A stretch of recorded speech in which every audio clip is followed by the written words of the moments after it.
कैसी रची है मेरे हाथों पर मेहंदी, देखकर बताओ। अपनी बेटी गोपी के हाथों में लगी मेहंदी देखकर केसरी के अंदर माँ का दिल रो पड़ा।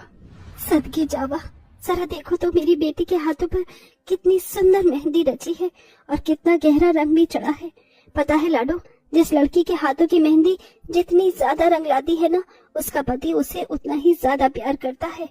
लेकिन केसरी को इस बात का अंदाजा भी नहीं था कि मेहंदी के चढ़े गहरे रंग के साथ गोपी की जिंदगी में शादी के बाद कितने दुख आने थे।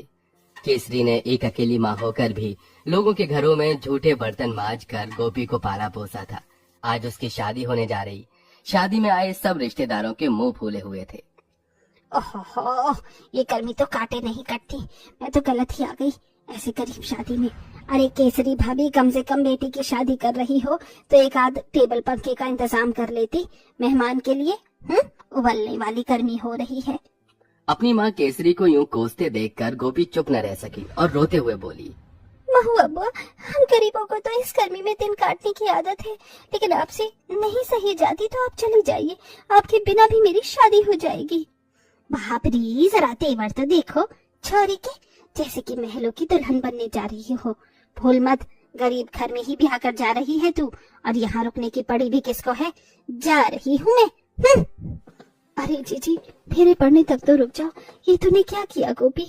माए से रिश्तेदारों के साथ रिश्तेदारी निभाई है क्यों, जो दुख गरीबी को समझने की जगह और ताने मारे। गोपी ने अपने मायके में बचपन से ही बहुत दुख देखे थे। इन्हीं दुखों में उसमें सहने की क्षमता ला दी थी। जैसे तैसे आंगन में मड़वा गाड़ा गया। पुरानी धुरानी सी साड़ी पहनकर माँ केसरी ने उसे सजा दिया।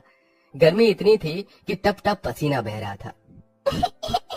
मैं ये जींस नहीं पहनूंगा, दादी ने मुझे झूठ झूठ काटा कि वो मुझे चाचू की शादी में चुनवाड़ी दिलवाएंगी, और मुझे भी झूठ बोला को मुझे कहा था कि लहंगा दिलाएंगी, और देखो सस्ती सी फ्रॉक दिला दी।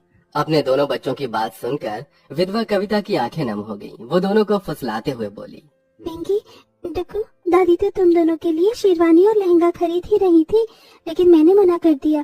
देखो कितनी गर्मी है, तुम परेशान जो हो जाते है ना डको। हाँ, ये भी बात है। और दोनों उन्हीं कपड़ों में खुश हो गए। बूढ़ा ससुर सत्यकाम और सास गंगा का दिल भी रो पड़ा। चंद लोगों में निरंजन की बारात चल पड़ी और गोपी शादी करके मायके से ससुराल विदा होकर आ गई, जो कि एक कमरे का कच्चा टूटा फूटा मकान था। वो भी किराए का। किसी तरह गुजारा चल रहा था। आजा बहू, हमारे इस गरीब खाने में तेरा स्वागत है। मम्मी मम्मी, चाची तो कितनी सुंदर है, देखो। गोपी ने अपने गरीब ससुराल को अपना घर मान लिया। निरंजन राजमिस्त्री के काम में ठेकेदारी किया करता था, जिसमें उसकी ठीक ठाक कमाई होती, जिससे कि 2 वक्त की रोटी की कमी नहीं होती। बीतते समय के साथ गोपी गर्भवती हो गई। सुनो जी, मैं माँ बनने वाली हूँ और तुम पिता। ससुराल वाले बहुत खुश हुए, लेकिन निरंजन ने बच्चे को नकार दिया। देखो गोपी, मैं पहले ही इतने बड़े परिवार का खर्चा चलाकर बहुत परेशान हूँ। फालतू में और बोझ मत बढ़ाओ। अरे ये तो क्या कह रहा है निरंजन? अरे बच्चे भगवान की देन है, और वो नन्ही सी जान आते ही तुझसे दाना पानी नहीं मांगने लग जाएगा ना। ये बच्चा इस परिवार में जरूर आएगा। गोपी ने सत्यकाम की बात मानकर बच्चा रख लिया, जिस वजह से निरंजन को खूब चिढ़ मची। वो अपनी जिम्मेदारी से भागने लगा और दारू की लत लगा ली। साथ ही जुआ खेलने लगा। कर्जदार और मकान मालिक दरवाजे पर चढ़ आए। अरे ओ सत्यकाम, चलो घर खाली करो सबके सब। लेकिन हमसे गलती क्या हुई है? मालिक किराया तो टाइम से भर रहे हैं हम। अरे इससे पूछो जिसे तेरे दारूबाज बेटे ने मोटा कर्जा लिया है। देख बुड्ढे, मेरा कर्जा तू दे दे वरना। कर्जदार ने गरीब गर्भवती बहू की आंखों के सामने ससुराल वालों को बहुत जलील किया। एक एक सामान बेचकर उन्होंने कर्जा भर दिया। कम पड़ने पर गोपी ने अपने गहने भी उतार कर दे दिए। ये लो, सब ले लो। गरीब बहू के साथ पूरा ससुराल उस भीषण गर्मी में बेघर होकर सड़क पर आ गए। परिवार के पैरों में चप्पल भी नहीं थी, न सिर पर छाया। जमीन गर्म थी और गर्मी से भट्टी की तरह सुलग रही थी। बच्चों के नाजुक पैरों में छाले पड़ गए। दादाजी, दादी जी, घर चलो ना, ये झलक पर बात करनी होनी है। मेरे पैरों में कोई माँ हो रही है। हाँ माँ, देखो मेरे पैरों में भी कितने छाले निकल गए हैं। अब तो ये दुख सहना ही पड़ेगा बच्चों। पता नहीं कैसे निकम्मे बेटे को पैदा किया है मैंने। सोचा नहीं था कि ऐसा दारूबाज हो जाएगा। अब कौन देखेगा हमें। सबकी हिम्मत टूटती दिखाई दे रही थी। तभी बहू ने हिम्मत से कहा, बाबा जी, आपकी ये बहू है ना, मैं बनूंगी आपका बेटा, मैं चलाऊंगी ये परिवार। तेरा इतना कह देना भी बहुत बड़ी हिम्मत की बात है बहू, लेकिन तू तो खुद पेट से है और गर्मी आग के जैसे पड़ रही है, फिर हमारे पास रहने को कोई घर का ठिकाना भी नहीं है। तभी गोपी पटरी से ट्रेन गुजरते देखकर बोली, माँ जी, पापा जी, वो देखिए, वो रेलवे स्टेशन है, चलिए वहीं चलते हैं, थोड़ी छांव तो मिलेगी। गरीब बहू ससुराल वालों को लेकर रेलवे स्टेशन पर जैसे ही आई कि थोड़ी देर बाद स्टेशन मास्टर उन्हें डंडा दिखाकर भगाने लगा। चलो चलो उठो, इन गरीब फटीचरों को एक पैसे की शर्म नहीं, एक को भगाओ दूसरा चला आता है। पिंकी, डुगू, बच्चों चलो उठो यहाँ से। माँ, अब हम कहाँ जाएंगे, हर जगह से कोई ना कोई भगा देता है। तभी काफी दूर चलने के बाद गरीब बहू को एक बंद पटरी पर खड़ी ट्रेन बोगी दिखाई दी। माँ जी, बाबू जी, कविता दीदी, वो देखिए, वहाँ पर एक ट्रेन बोगी है, चलिए वहीं चलते हैं। सभी धूप में थके हारे बोगी पर आते हैं, जो कि एकदम गंदी पड़ी थी। मैं इसे साफ कर देती हूँ, जब तक कोई पक्का इंतजाम नहीं होता हम इसी में रहेंगे। चलो देवरानी जी, मैं भी आपकी मदद करवाती हूँ। कुछ घंटों में ट्रेन बोगी को साफ सुथरा करके वो रहने लायक बनाती है, लेकिन ट्रेन की बोगी की छत जगह जगह से टूटी होने के कारण धूप सीधी अंदर आ रही थी। ऐसे में प्रेग्नेंट गरीब बहू का हाल गर्मी से बहुत बुरा था। हे भगवान, ये ट्रेन बोगी भी आग जैसी धड़क रही है, नींद भी नहीं आ रही, लेकिन ईश्वर की दया है कि यही सब छुपाने को इकलौती जगह है। लेकिन पेट का गुजारा कैसे चलेगा बिन कमाए धमाए। तभी बोगी की खिड़की से झांककर गोपी बाहर देखती है तो 4 बजे सुबह से ही खाने पीने का सामान बेचने वाले लोग रेलवे स्टेशन पर घूम रहे थे। क्यों ना मैं भी इसी रेलवे स्टेशन पर समोसे कचौड़ी तलकर बेचूं, लेकिन पैसे कहाँ से लाऊंगी, सामान ढूंढना ही पड़ेगा।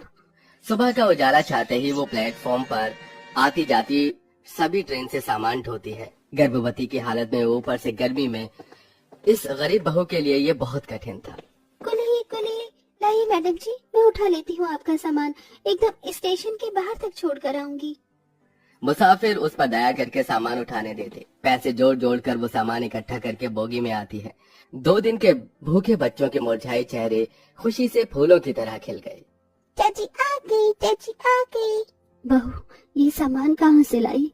आज मैंने रेलवे स्टेशन पर जो पैसे कमाए हैं, ये सब उसी से है माँ जी, मैंने सामान ढोया। ये सुनकर बूढ़ा सत्यकाम फूट फूट कर रो पड़ा। क्यों तूने मुझे ऐसे पैरों से लाचार कर दिया है कि मैं काम भी नहीं कर सकता। मेरी गरीब बहू गर्भवती होकर भी हमारे लिए इतना कर रही है। मत रोइए बाबूजी, सब ठीक हो जाएगा। मैंने सोचा है कल से स्टेशन पर सामान भेजूंगी। अब पूरा ससुराल गर्मी में ट्रेन बोगी में समोसे कचौड़ी बनाता, जिससे बोगी गर्मी और भभके से भर जाती। तो वहीं मई जून की तपती लू चलने वाली गर्मी में वो गरीब बहू बिना हार माने सारा दिन पसीने से तर हालातों में समोसे बेचती। समोसे बोलो, समोसे 10 की 2 करारे समोसे, खस्ता समोसे। हे भगवान, आज कितनी गर्मी है, चक्कर भी आ रहा है। हे सीता मैया, संभाल लेना। समोसे खा लो, समोसे। गरीब बहू के समोसे का स्वाद बढ़िया होने से वो बिकने लगते हैं, जिससे मुसाफिर उस गरीब बहू की गर्मी में इतनी मेहनत देखकर 2 पैसे ज्यादा ही दे दिया करते। लेकिन एक दिन समोसे बेचते हुए गोपी गर्मी से बेहाल होकर चक्कर खाकर गिर जाती है। तभी भीड़ देखकर निरंजन दौड़ कर आता है। हे भगवान, ये तो मेरी गोपी है। हे गोपी, गोपी उठो ना। हे भगवान, मेरी पत्नी को कुछ नहीं होना चाहिए, मुझे इतनी बड़ी सजा मत दे। निरंजन रेलवे स्टेशन के पास के प्याऊ से पानी के छींटे मारकर उसे होश में ले आता है। अजी, आप कहाँ चले गए थे? अब घर चलिए, आइए। गोपी निरंजन को ट्रेन बोगी में लेकर आए, जहाँ सब के सब कड़ी भयानक गर्मी में ट्रेन बोगी में दिन काट रहे थे। ये देखकर निरंजन की आंखें नम हो गईं। अरे, मेरी एक गलती की वजह से मेरा परिवार इस गर्मी और गरीबी में कितना दुख उठा रहा है। अब मैं सब ठीक कर दूंगा, मुझे अपनी गलती का एहसास है। गोपी, गोपी, मुझे माफ कर दो। मेरे बच्चे, तू भी माफ कर दे मुझे।